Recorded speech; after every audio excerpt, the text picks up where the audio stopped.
Bienvenidos y bienvenidas. Hoy vamos a hacer una inmersión total en un manual increíble sobre cómo construir servicios web modernos con .NET 10 y C Sharp. La misión es desentrañar la arquitectura completa, de principio a fin, pero sobre todo entender el porqué de cada pieza, no solo el qué. Exacto. Esto no es un repaso superficial. Es un análisis de cómo se levanta una infraestructura que sea robusta, que escale y que se pueda mantener. Y lo más importante, que nada de esto es teoría. Todo se ve en proyectos como el Tienda da Guapi, que es donde estos conceptos, pues, cobran vida. La idea es esa, ¿no? Ensuciarse las manos con el código para cerrar la brecha entre el problema y la solución. Pues me parece perfecto. Empecemos por el corazón, por el núcleo del servidor. El manual habla del pipeline de ASP.NET Core como capas de una cebolla. La analogía me parece fantástica, la verdad. Pero una vez que la petición pasa por esas capas, llega la primera gran decisión de diseño, ¿no? ¿Controllers de toda la vida o las nuevas minimal APIs? Es que esa es la pregunta clave. Define toda la estructura. A ver, el pipeline es la base de todo. Cada petición HTTP pasa por una cadena de middleware. Uno para errores, otro para autenticación, el enrutamiento. Como un control de calidad en una línea de montaje. Justo esa es la idea. Y solo cuando pasa todos los controles llega a nuestra lógica. Y ahí es donde eliges tu herramienta. El mazo o el bisturí, como decías. Exacto. Los controllers, que vienen del patrón MVC, son, digamos, el mazo. Son fantásticos para APIs complejas, monolíticas. Si tienes un sistema enorme, con muchísimos endpoints, con una estructura muy organizada, los controllers son tu opción. Te dan un marco muy claro. Eso es. Y las minimal APIs, en cambio, son el bisturí. Perfectas para microservicios, para endpoints muy concretos de alto rendimiento. Quitan todo el código repetitivo, el boilerplate, y van directas al grano. Pero eso suena a que es una decisión que tomas al principio y ya te casas con ella. ¿Qué pasa si un microservicio que empezó como minimal API de repente crece? ¿Se refactoriza a un controller? Eso suena a un trabajazo que la gente intentaría evitar a toda costa. Es una preocupación muy real. Y ahí entra la disciplina del arquitecto. Y la respuesta es que sí. A veces hay que refactorizar. Empezar con una minimal API no te condena. Si un endpoint evoluciona y de repente tiene 5 responsabilidades, es una señal. Una señal de que se ha quedado pequeño el diseño. Exacto. Ha superado su diseño inicial y seguramente debería migrar a un controller para mantener la claridad. La clave es no tenerle miedo a esa evolución. Vale, entendido. Y para que todo esto se mantenga limpio, desacoplado, el manual insiste mucho en la inyección de dependencias. Recuerdo un bug terrible que tuve una vez con una instancia de un servicio que no se refrescaba entre peticiones. Eso habría sido un singleton, usado por error. Has dado en el clavo. Ese es el error clásico y demuestra por qué entender los ciclos de vida de la DI es crucial. La DI es el pegamento de la aplicación, pero si usas el pegamento equivocado, se rompe todo. Y hay 3, ¿verdad? 3 ciclos de vida, sí. El singleton, una única instancia para toda la vida de la app. Ideal para configs, logging, algo global. Usarlo para algo con estado de un usuario es una receta para el desastre, como lo que te pasó. Vale. Luego tienes Scoped, que crea una instancia nueva por cada petición HTTP. Este es el rey para el DBC Context de Entity Framework, por ejemplo. Ah, claro, para aislar una petición de otra. Probablemente era lo que yo necesitaba. Seguramente.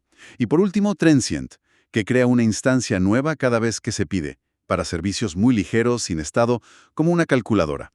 Entender esto no es una opción, es la base para evitar fugas de memoria y estados corruptos. De acuerdo. La lógica del servidor ya está limpia y ordenada, pero no sirve de nada sin datos.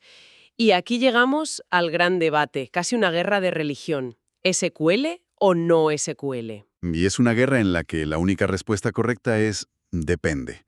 En .NET, para datas relacionales, el estándar es Entity Framework Core. Es un ORM increíblemente maduro, y su funcionalidad estrella son las migraciones. El control de versiones para la base de datos. Literalmente, cambias un modelo en C#, generas una migración. Esto permite que un equipo entero evolucione el esquema sin pisarse. Es la base de la colaboración. Y además nos salva de escribir SQL a mano, que siempre es un peligro, gracias a Link. Totalmente. Link te deja escribir consultas seguras en C#, pero seamos honestos, no es una bala de plata. Para consultas supercomplejas o que necesitan un rendimiento extremo, a veces toca bajar al barro y escribir SQL puro. pero para el 90% del trabajo, LINQ es más que suficiente. Vale. ¿Y qué pasa cuando los datos no encajan bien en filas y columnas? Si un producto tiene 3 atributos y otro 50, Ahí es donde SQL sufre y donde brilla MongoDB. el mundo no SQL. Precisamente, MongoDB es para datos no estructurados o semiestructurados, catálogos de productos con atributos que cambian, logs, telemetría. Cualquier escenario donde la flexibilidad del esquema sea más importante que una consistencia transaccional férrea. No compiten, resuelven problemas distintos. Entendido. SQL para la estructura, no SQL para la flexibilidad. Pero en el manual hay una tercera pieza que aparece sin parar, Redis, y se menciona como algo crítico para escalar. ¿Por qué? Porque Redis no es una base de datos principal, es una capa de velocidad. Es un complemento, no un sustituto. Te cuento un caso real. Un cliente con una tienda online se negaba a usar una caché como Redis. Una pieza más que mantener, decía. Uf, me imagino el final. Pues sí. Su base de datos SQL era potente, pero en Black Friday, con miles de usuarios pidiendo el catálogo de productos sin parar, la base de datos se ahogó. La web, caída. ¡Qué desastre! Total, al año siguiente metimos Redis, guardamos ahí el catálogo que no cambia cada segundo, la diferencia fue brutal, ¿Cuánto bajó la carga? un 90%. Redis sirve desde la RAM, tarda microsegundos, la base de datos va a disco, milisegundos. Esa diferencia multiplicada por miles de peticiones es lo que separa un sistema que aguanta de uno que se cae. Es la clave de la escalabilidad. La anécdota lo deja clarísimo, vaya. Bueno, ya tenemos la lógica limpia y los datos fluyendo a toda velocidad. Pero la forma en que los presentamos al exterior es un arte, ¿no? No es solo volcar un objeto de la base de datos en un JSON y ya está. Para nada. Eso es un error de principiante. Una API profesional no devuelve datos, devuelve contratos, claros y predecibles. Y aquí entran dos conceptos clave. El primero, los DTOs, los Data Transfer Objects. Que son como una capa intermedia entre la base de datos y lo que la API expone. Exacto. Son clases diseñadas solo para la API. Desacoplan tu modelo interno del público. Si mañana cambias la base de datos, tus clientes ni se enteran. Es un escudo. Y el segundo concepto suena más esotérico. Railway Oriented Programming. Suena complejo, pero la idea es elegantísima. La mayoría de la gente usa excepciones para todo. El martirio para cualquier problema. Eso es, Railway Oriented Programming te da un bisturí. Te obliga a pensar, ¿esto es un error excepcional, tipo la base de datos se ha caído? ¿O es un resultado de negocio esperable, como stock no disponible? Para lo segundo, en vez de lanzar una excepción, devuelves un objeto result T. Un objeto que puede contener el éxito o un error controlado. Es un cambio de mentalidad. Justo. Separa los fallos del sistema de la lógica de negocio. El código se vuelve mucho más legible. Y esto conecta directamente con la documentación. Una API que usa el patrón Result y DTOs hace que su documentación con Swagger sea infinitamente más útil. Porque documentas también los caminos de error, no solo el feliz. Exacto. Una buena API es su propia documentación interactiva. Perfecto. Tenemos una arquitectura elegante, datos fluyendo y contratos claros. Pero ahora mismo es una casa increíble con las puertas abiertas.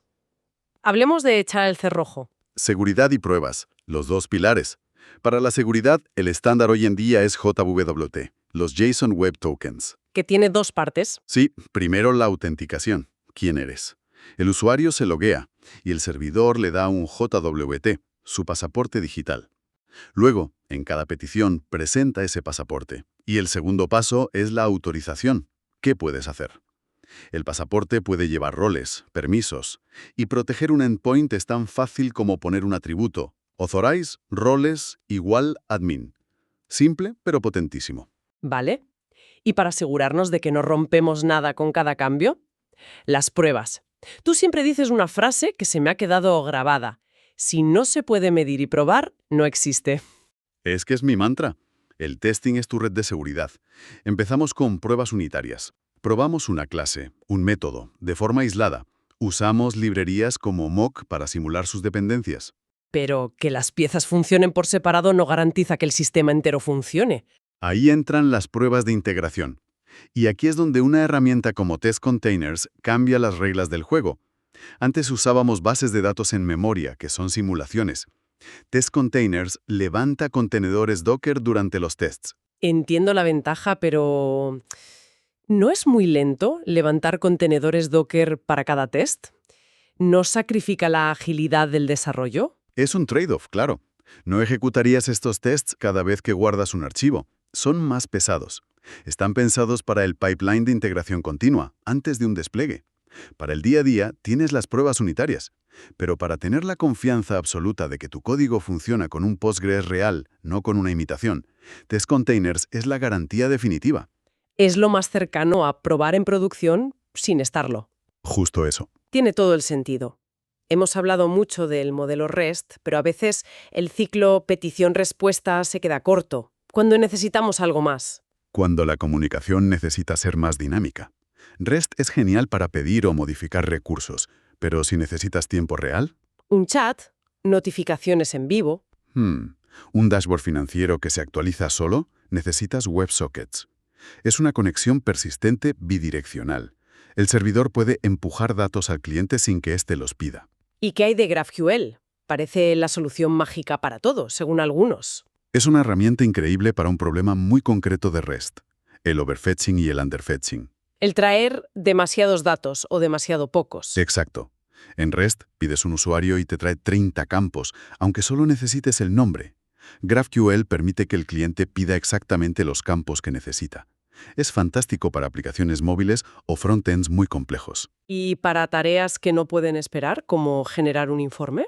Ahí entran los background services. Imagina que un usuario pide un PDF que tarda 1 minuto en hacerse. No puedes dejarlo esperando. La API responde al momento OK, recibido, y la tarea pesada se ejecuta en segundo plano, sin bloquear nada. Mejora la experiencia de usuario, una barbaridad. Totalmente. Y esto nos lleva al final del viaje. El código está listo, probado, asegurado. ¿Cómo lo ponemos en el mundo real, de forma fiable? Con disciplina DevOps. Lo primero, la gestión de entornos. La config de development no puede ser la de production. Cadenas de conexión, claves secretas, todo fuera del código. Y para el despliegue, la herramienta estándar es Docker. El famoso contenedor, que lo empaqueta todo. Sí, pero la clave es cómo. Hay que usar un Dockerfile multietapa. Es fundamental.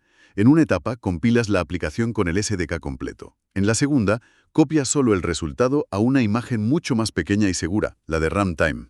¿Y para orquestar todos los servicios? Docker Compose. Con un solo comando levantas la API, la base de datos, Redis, todo el entorno de producción idéntico. En cualquier máquina. Es la clave de la reproducibilidad. Hemos cubierto un terreno inmenso, la verdad. Hemos construido una arquitectura completísima, pieza a pieza, para que la gente se quede reflexionando. ¿Cuál sería el siguiente paso mental para alguien que ha asimilado todo esto? Buena pregunta para terminar.